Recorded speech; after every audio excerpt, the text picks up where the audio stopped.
नमस्कार, संगीता किचन रेसिपीमध्ये तुमचं अगदी मनापासून स्वागत आहे. हे बघा, आज आपण इथं मस्त उकडलेली 2 अंडी घेतली आहेत, त्याच्याबरोबर एक कांदा घेतला आहे, भरपूर सारा लसूण बी घेतलेला आहे पाहू शकता. आणि आता घ्यायचं आहे मिक्सरचा बाऊल. आता ह्या मिक्सरमध्ये आपल्याला काय वाटायचं आहे, अगदी साधं सोपं वाटण आहे. भरपूर सारा लसूण पहा, त्याच्यानंतर भरपूर सारं आलं, त्याच्यानंतर थोडंसं ओलं खोबरं टाकलं किंवा नाही तरी काही प्रॉब्लेम नाही आहे. चला आता ते माहीम वाटून घेऊया. त्याच्यानंतर आपल्याला ही 2 अंडी घेतलेली मधोमध अशी कट करून घ्यायच्यात पहा. अक्षरशः एका माणसाला पुरेन एवढी भाजी, त्याच्याबरोबर अजूनही एक माणूस खाईन एवढी भाजी होणार आहे. मग पहा, आजची ही भाजी अगदीच 5 मिनटाच्या आत तयार होणार आहे.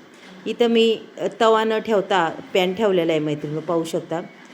पॅनमध्ये तेल टाकून जिरी मोहरीही टाकलेली आहे. जिरी मोहरी अगदीच छान तडतडली. त्याच्यानंतर आपल्याला लगेच कांदा टाकून द्यायचा आहे बघा. संपूर्ण एक कांदा चिरलेला तो पूर्ण मी टाकून दिला आहे. आता हा कांदा आपल्याला अगदी चांगल्या पद्धतीने परतून घ्यायचा आहे बरं का. हे बघा, मस्त कांदा हा हे टाकला आहे आणि अक्षरशः तेल आहे आपलं छान तापलं आहे. आता पूर्ण हा कांदा आपण मिक्स करून घेऊया. आता त्याच्यानंतर आपल्याला इथं पूर्ण एक टॅमॅटो मी चिरलेलं आहे, बारीक कट करून घेतलेलं आहे. तुम्हाला जेवढं बारीक करता येईल ना तेवढं तुम्ही बारीक करा आणि त्या कांद्यामध्ये असं टॅमॅटो टाकून द्या. चला आता हे कांदा टॅमॅटो आपण दोन्ही मिक्स करून घेऊया. छान अगदी भाजत आले. त्याच्यानंतर आपल्याला टाकायचं आपण जे वाटण काढलेलं ते टाकून द्यायचं पहा. साधं सिंपल वाटण आहे. त्याच्यानंतर त्या वाटणामध्ये थोडी कोथिंबीरही घातली बरं का. कोथिंबीर वाटून घातली की आणखीनच चव लागते, पाहू शकता तुम्ही. त्याच्यानंतर आपण आता हा पूर्ण मसाला आपल्याला हलवून घ्यायचा आहे पहा. मस्त असा हलवून घेणार आहे, पाहू शकता तुम्ही.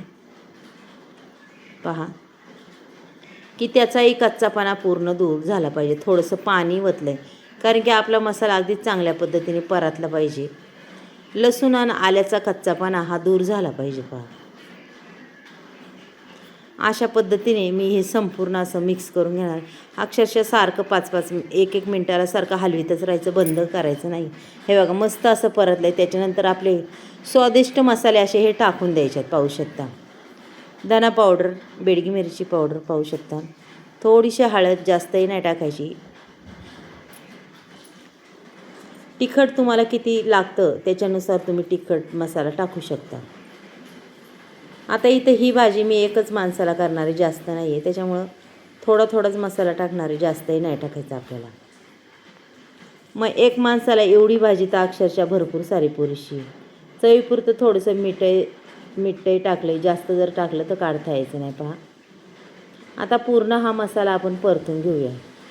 आता मसाला तर परतायचा पण पूर्ण कोरडा झाला आहे. त्याच्यात थोडंसं आपण पाणीसुद्धा ओतणार आहे बरं का. हे बघा, आणि मसाला हा थोडासा हलवून घेणार आहे आता पहा. मस्तपैकी मसाला हा हलवून घेतला की पूर्ण आपण पाणी ओतणार. आता भाजी किती करायची त्यानुसार आपल्याला हे पाणी टाकायचं. अक्षरशः अर्धा ग्लासला कमी असं पाणी मी टाकलेलं आहे त्याच्यात आणि अगदी छान अशी उकळून देणार. आता त्याच्यात ती कापलेली अंडी आपल्याला अशी ठेवायच्यात. मस्तपैकी आपल्याला हे तवा अंड बनवायचे पाहू शकता तुम्ही. आणि खरंच खायला खूप टेस्टी आणि अगदी झटपट होणार हे. चला आता 2 मिनटं झाकण ठेवूया आपण.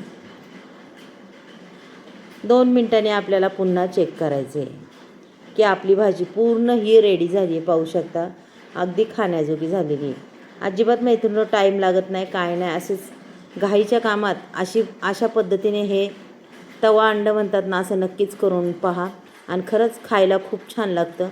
मस्त तो मसाला आणि ते अंडं अगदी अप्रतिम अशी चव लागते त्याला खायला, पाहू शकता. झाले का नाही सुंदर. तुम्हाला जर आजचा व्हिडिओ आवडला असेल तर एक लाईक, एक सबस्क्राईब करा. चला मग उद्या भेटूया, बाय.